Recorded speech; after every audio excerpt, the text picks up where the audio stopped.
Hi friends, இன்றைக்கி நம்ம என்ன பார்க்க போகிறோம்னு பார்த்தீங்கன்னா, என்னோட பையனோட பர்த்டே செலிப்ரேஷன் தாங்க பார்க்க போகிறோம். அதுக்காக நாங்கள் சடனாக பிளான் பண்ணி ஒன் டே பிஃபோராகவே பெங்களூரில் எங்கள் அண்ணி வீட்டுக்கு வந்துட்டோங்க. வீட்டில் என்ன ஒரு ஃபங்க்ஷன்னாலும் நாங்கள் வீட்டிலே சமைச்சு தாங்க எல்லோரும் சாப்பிடுவோம். ஆனால் இதுதான் ஃபஸ்ட் டைம் தம்பியோட பர்த்டேக்கு ஹோட்டலில் போய் எல்லாம் ஒன்றா சாப்பிட்லான்னு சொல்லி பிளான் பண்ணி ஹோட்டலுக்கு போய் சாப்பிட்டோங்க.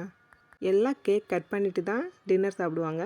ஆனால் நாங்கள் கொஞ்சம் தலைகீழாக ஃபஸ்ட்டு டின்னர் சாப்பிட்டு வந்து கேக் கட் பண்ணலான்னு சொல்லிட்டு பிளான் பண்ணிட்டோங்க. அதனால் எங்கள் அண்ணி ஆல்ரெடி கேக் ஆர்டர் பண்ணியிருந்தாங்க. நாங்கள் போய் டின்னர் சாப்பிட்டு வராங்கள்ல கேக்கும் டெலிவரி ஆகிடுச்சுங்க. வீட்டுக்கு வந்ததும் பையனை ரிஃப்ரெஷ் பண்ணிவிட்டு அவனை கேக் கட் பண்ண ரெடி பண்ணியாச்சுங்க.